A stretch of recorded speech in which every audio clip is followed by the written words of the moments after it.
Good morning, Michael and Jeannie. Well, hey there, young man. Welcome. Good to hear your voice. Oh, I've been listening. I wanted to make a comment. I only have a few moments, but I've been using My Commitment, and I've been using the one off of the website before I was using the one off of the book, Why Again. And I just want to make a comment how amazing that actually is. I know it took a lot of creative work and a lot of mind power to put the right words in the right place for that. And I just want to acknowledge how awesome that is and how important that is, and that everybody should be using that on a daily basis. And it's just that acceptance to print it, to post it, and to use it. And perhaps you can just spend a few moments explaining My Commitment, where it came from, what it means, and some of the words. Awesome idea. And if you have the space to give me a call after the show, I'd love to chat a bit. I will do that. Thank you. Cool. So the commitment comes out of our workshop, Healing Through Relationships, and we do have a 4-hour audio of that and a 2-hour video of Healing Through Relationships in our catalog. And of course, you can print the commitment off of the website free. You just jump on the homepage and put in the search term My Commitment, and you'll be finding it. And that workshop, actually, when I first started teaching it, Stephen, was entitled Healing Your Relationships. And I used to think that there was such a thing as diseased relationships. And then as I taught in that workshop, it became clear to me that there's no such thing as a diseased relationship. Every relationship is a perfect creation that reflects back to us what it is that we need to deal with. And so the relationships aren't broken. The relationships aren't diseased. They can be crazy, but they're crazy because the people engaged in the relationship are in need of healing. And so the commitment of all the tools that are on the website, the commitment is totally and completely autobiographical. You know, when I started to work with and shifted the title of the workshop from Healing Your Relationships to Healing Through Relationships, what I did was, it's like, what do I have to do? What words are going to help my mind to move back to a space where it supports me functioning as a human being, instead of blockading the awareness of the presence of love and allowing me to be in all kinds of hostility and fear and blame and all the games that are used in the culture to destroy relationships. So each time I would come across another issue, and as I say, autobiographical, my issues, I would go back after I woke up from my unconsciousness and say, okay, so what can I put into the commitment to get me back on track with that particular issue? And so line by line, thought by thought, the commitment came together as a blueprint for myself to get my own mind back on track when I became insane. And of course, our definition of insanity in this work, our definition of insanity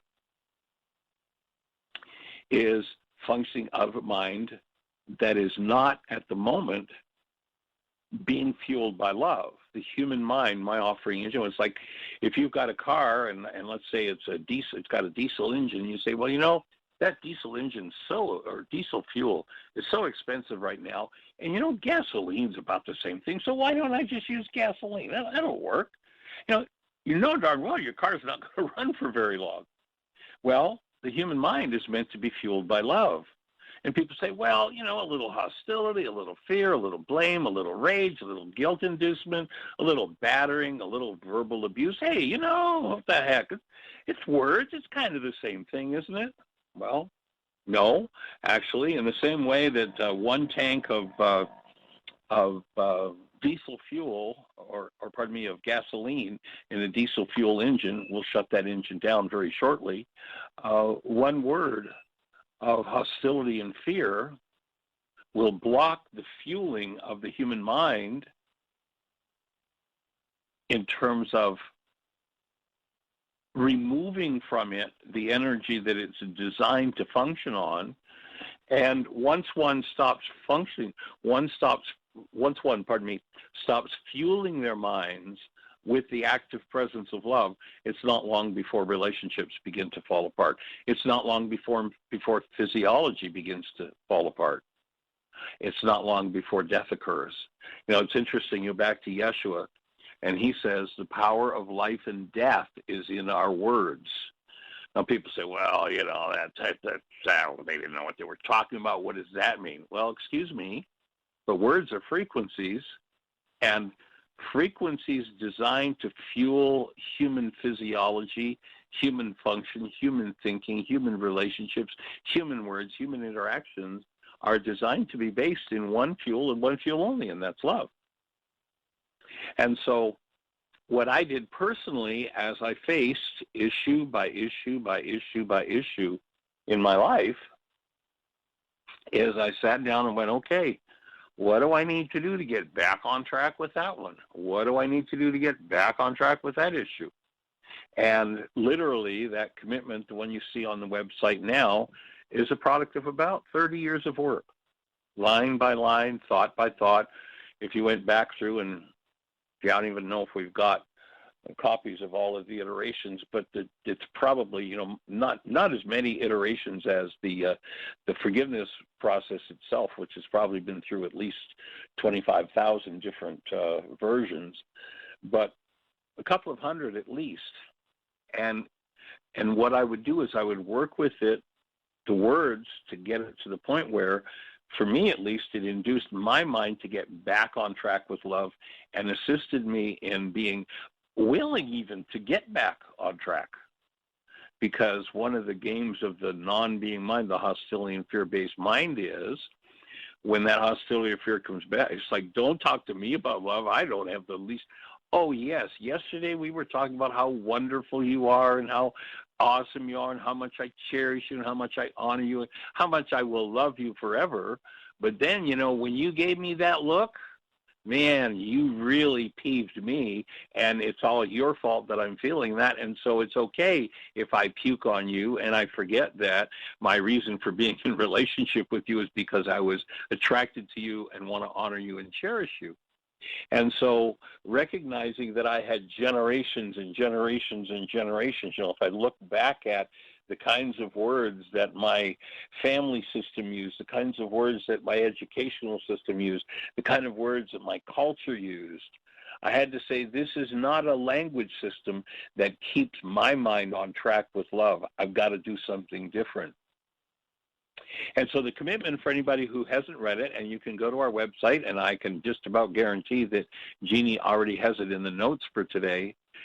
My commitment goes like this. I promise to trust you enough to tell you the truth and be true to you.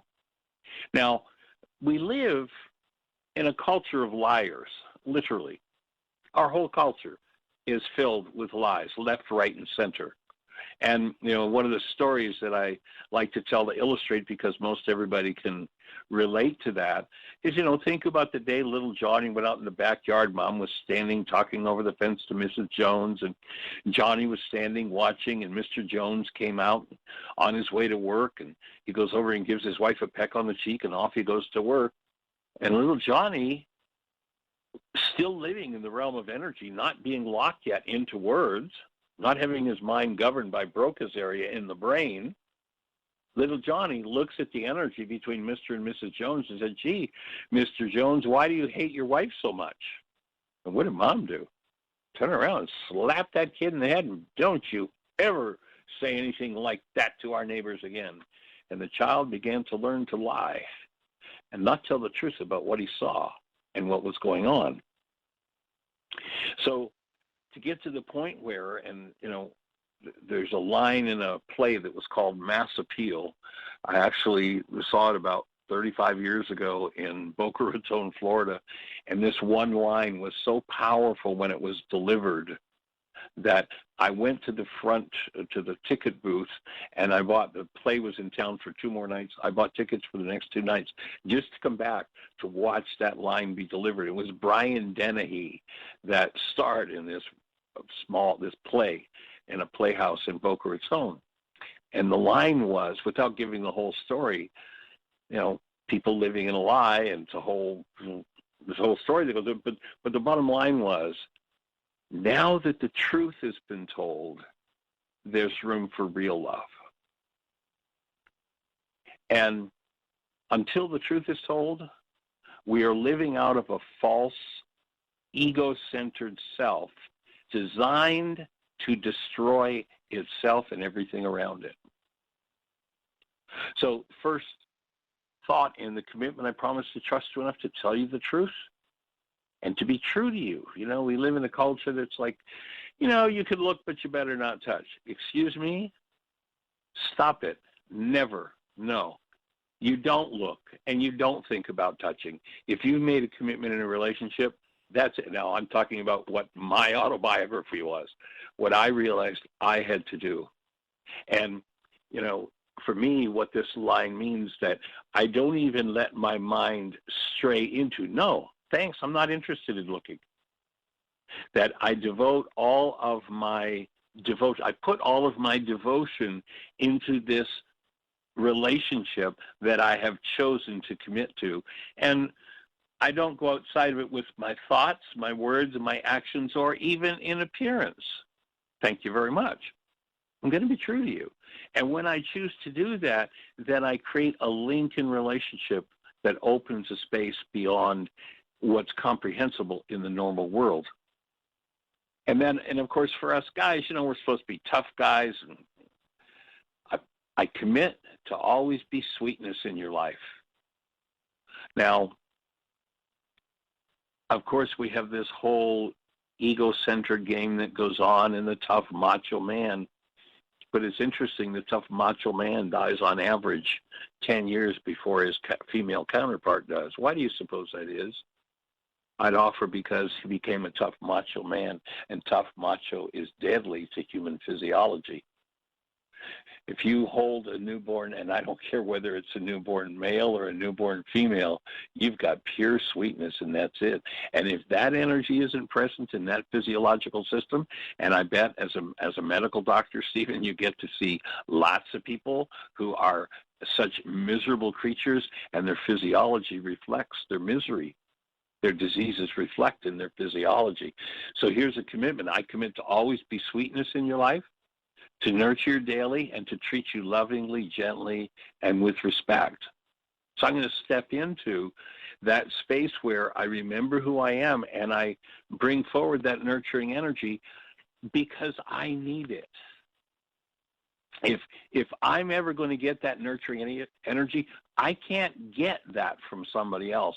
I have to have it in me, and when I give it away, then it has to pass through my field first, and I get to receive it. When I give away rage and guilt and fear and blame and dirty looks and put downs, and I'm the one who gets those things. I get the energy of that, and that's self-destructive. So when I give all of that up and I choose to nurture you daily, guess whose physiology gets nurtured each time I turn to that energy? It's mine.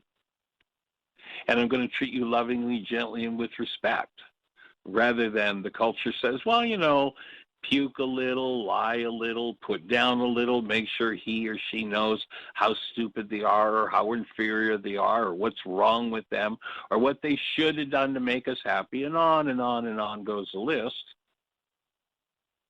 When I choose to be the space that brings forward only one quality of energy, and that is the energy that is based in love, and I'm treating people gently and with respect, then I get to receive that. And I need to be willing to do that on 3 levels. The next thought in the commitment, I'm going to do this in my thoughts, my words, and my actions, whether I'm in your presence or not. Now, yesterday we talked about the power person dynamic and how when people are under stress, what they will do when they're in their ultra stress posture is they'll do whatever their power person did to them that they hated the most. It takes a tremendous amount of commitment to bypass generations and generations and generations of hateful, brutal, and disrespectful thoughts, words, and actions to shift into that which is based in the truth of who we are, and to align our thoughts, words, and actions with the truth of being love. And then, some people say, well, I can be, a little hateful or a little fearful or what have you. And so what if I do that? Well, I get the original, they get the carbon copy. And when I choose to do that, I'm the one who gets destroyed by it. And people say, well, if I'm on the other side of town, and this next line comes out of this thought, if I'm on the other side of town, he or she doesn't know what I'm saying about them. I can tell a little lie or fudge things. No. The only thing we know of in the universe that can stop the high energy wave that leaves the mind when we think a thought is another set of brain cells in tune with it. Literally, when we speak of someone, they receive, whether they're conscious of it or not, doesn't matter, they receive every frequency that we put out. So that's the first paragraph of the commitment. The next one, there are a total of 3. In every interaction, I commit to affection for you. Well, what if I'm peeved at you? Oh, well, then this is where this line's really important. If I'm peeved because in me there's this peeved energy. Nobody has ever been peeved with anyone ever in the world. Although people say, I'm angry with you, I'm upset with you. No, if I'm peeved because there's the energy of being peeved in me. That's my problem. It's not theirs. But when I live in denial, I can use that energy to build my brain's image of them and say, see, you're the one who peeves me, and it's a lie. So how am I going to change that? Well, I'm going to look at our interactions, especially the ones that bring up my hostility or fear, and I'm going to keep my commitment to have affection for you. I'm going to keep shifting my mind back to the truth of who I am so that I can treat you support and express toward you as who you are, and together we're going to create a whole different dynamic that perhaps hasn't been seen on the planet for thousands of years. So in every interaction, I commit to affection for you, to look for and acknowledge the highest and best in you, and surrender to love our true nature. Now, it's interesting, that idea of looking for and acknowledging the highest and best. That's an Aramaic idea, comes from the 1st century. And the word that those few words define is humility. The Greeks have given us this idea of humility as kind of groveling in the earth like a worm. That's not humility at all. That's groveling in the earth like a worm. Humility is the mental quality of being able to cooperate with, to see and cooperate with the good desires of others. And so I'm going to look for and acknowledge the highest and best in you, and then surrender. And most people don't want to hear from surrender. But the truth is, in order to do any behavior, we have to surrender. You have to surrender to something. There's either hostility or fear in the mind, or there's the active presence of love in the mind. That which is active is going to advise me as to how to act. If I'm acting with hostility, I'm in irritation, then I'm going to act out of that irritation. I'm going to have a sharp tongue and a vicious approach to somebody. If I'm in fear, I'm going to feel threatened, and I'm going to function out of that need to protect myself and defend myself out of that fear. If I can presence active love in my mind, and this helps to remind me to do that, I have to surrender to it. Instead of surrendering to the hostility or fear advice of my mind, I want to surrender to the active presence of love. And then recognize that that is our true nature.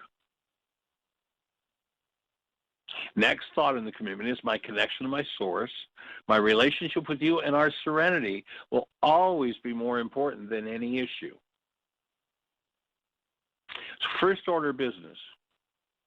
If you go back into the ancient teachings, you never heard anybody who said in the self game today, the self-esteem game, I mean, their whole business is based in self-esteem.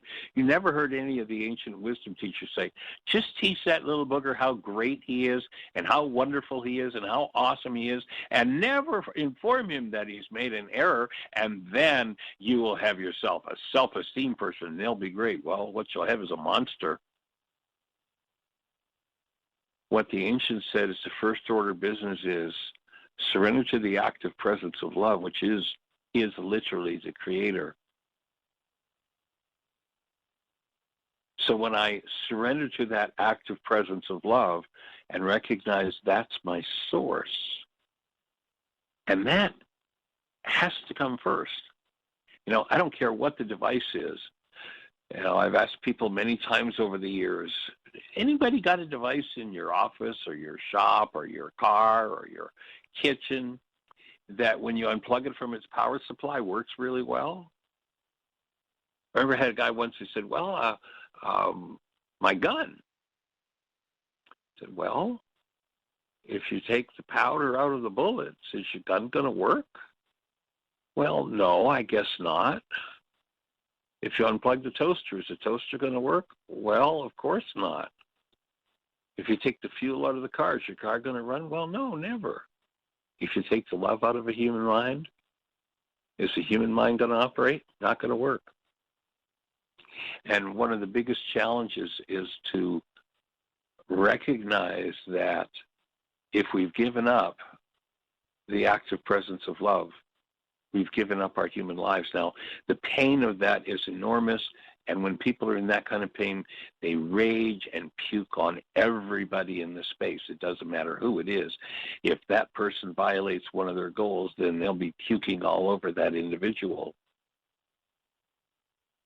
So when I recognize that the first order of business is I've got to have a proper power supply, and the only power supply that runs a human physiological system properly is the active presence of love. So my connection to my source, my relationship with you, and our serenity will always be more important than any issue. Now that one comes from a point of recognizing that, you know, when we get into relationships, we all have our bags of garbage, and the tendency is to come together in relationship with matching bags of garbage.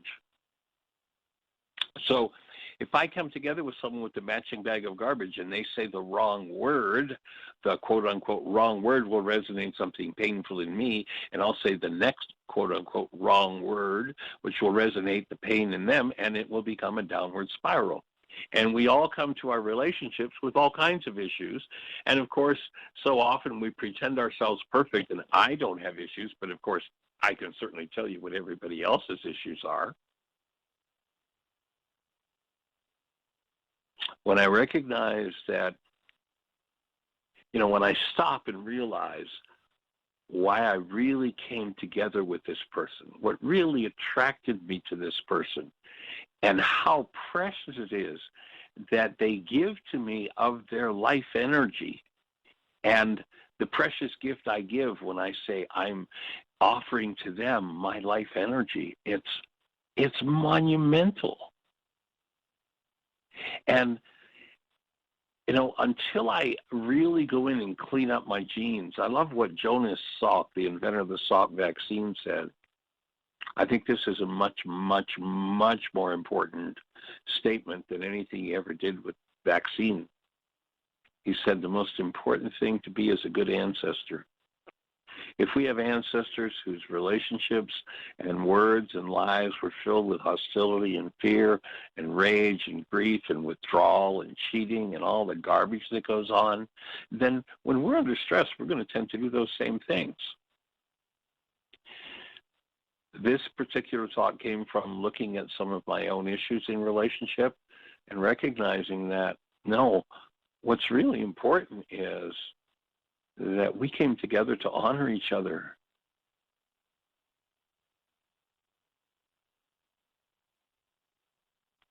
And there's nothing as precious as that. But, the non-being mind can come up with these issues and say, no, I'm ready to puke on you, because it's like, stop it already. There's a really great video, if you if you go onto YouTube and put a search term in for "Stop It," and Bob Newhart does a little comedy routine where he's a psychiatrist. It's hilarious. Take a look at it. So the next thought is to recognize that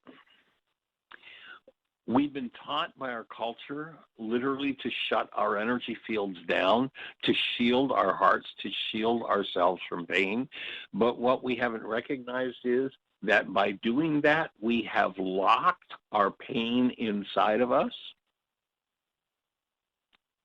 And so this next line comes from recognizing that and to open my heart and my being in order to really be able to expand out and truly connect with another.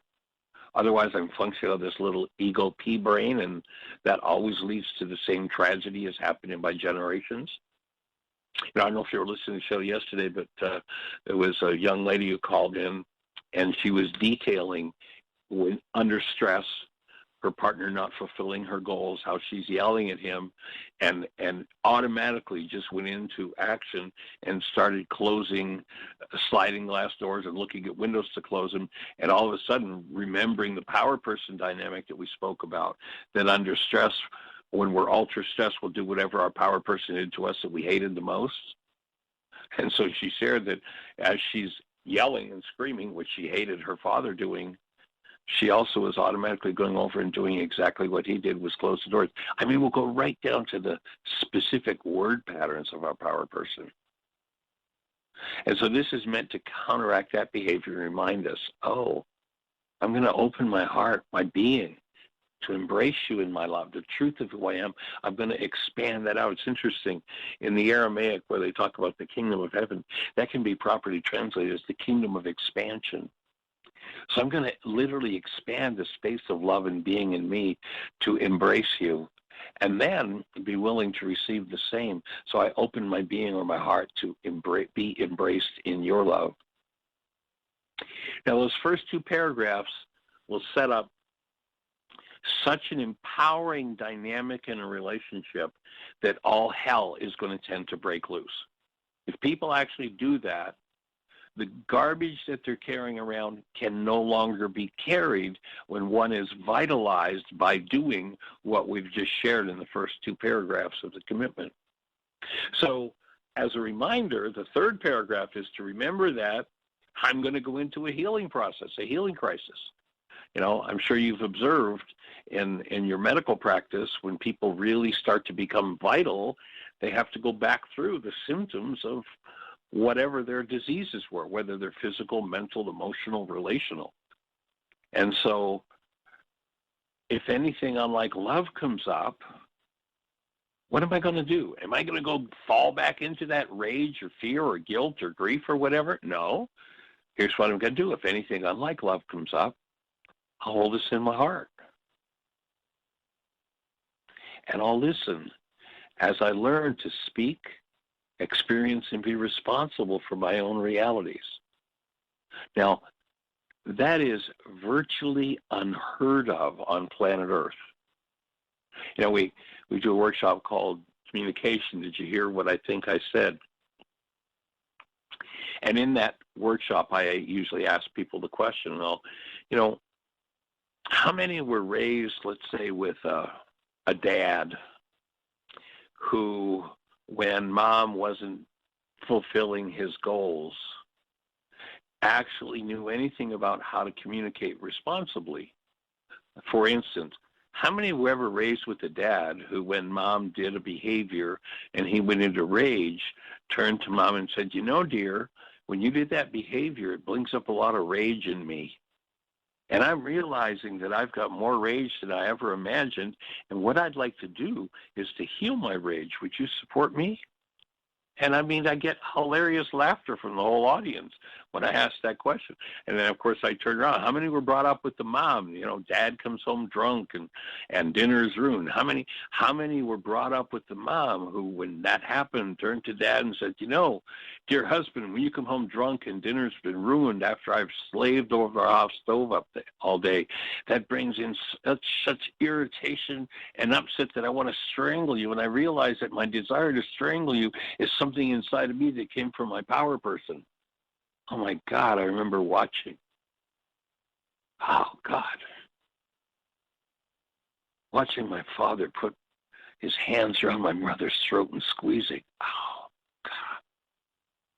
That's where somebody has to breathe and do something different than follow the power person dynamic. So if that comes up, I'm going to hold this in my heart. I'm going to listen, and I'm going to learn to speak, experience, and be responsible for my reality.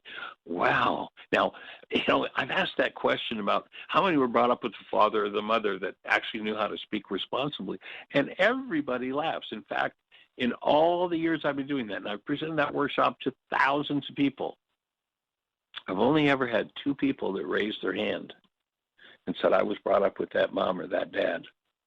Actually, in both cases, it was with 2 young people who were brought up with fathers who did that. One, we were on a yacht in the middle of Biscayne Bay in Miami. Jeannie and I were invited to do a Why Is This Happening to Me Again workshop on this yacht for this very wealthy family. And when I asked that question, young kid, I don't know, Jeannie, do you remember? He was maybe 20, 21, 22, and he raised his hand. He said, I was brought up with that father. His father had studied with me 25 years ago. His mother had too. He didn't raise his hand when I asked who was brought up with that mother, but he did acknowledge that he'd heard his father actually use responsibility communication with him. And then we were out in Seattle and presenting a workshop, and there was the fellow who actually sponsored us was someone who'd been at Heartland about 20 years earlier with his daughter when she was 8 years of age. He had been separated from his wife when his daughter was born, and the mother had always blamed the daughter. The daughter was raised with the idea that it was her fault that her parents had divorced, and he was pretty much cut off from communication with his 8-year-old daughter, you know, up to the age of 8.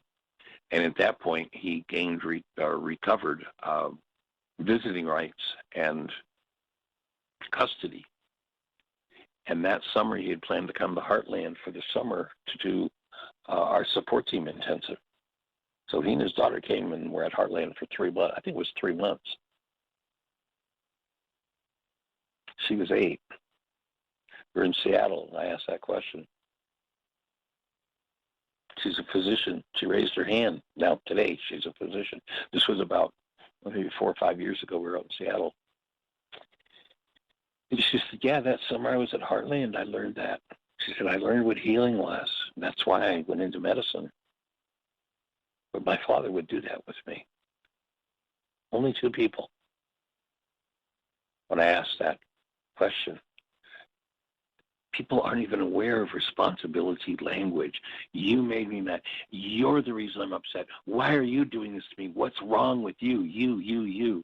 And the person who's got all this agitation upset is in total denial. It's like, I am Mrs. or Mr. Perfect. What are you talking about? Me? No, you're the cause of my upset. Well, that comes from total denial. And to turn it around to responsibility communication is a monumental shift of generations and generations and generations of blame and power person dynamics. And so, once again, if anything unlike love comes up, I'll hold this in my heart and listen. As I learn to speak, experience, and be responsible for my own realities, for the output of my own mind. I'm here for you and with you, a reaffirmation that I'm kicking in. I am here. You know, one of the big threats of the culture is I'm out of here. I'm leaving. Get out of here. Shut up. I don't want to hear from you. Excuse me? Wasn't it you that was saying, gee, don't we need to communicate more? And yet, you don't want to hear what's being said.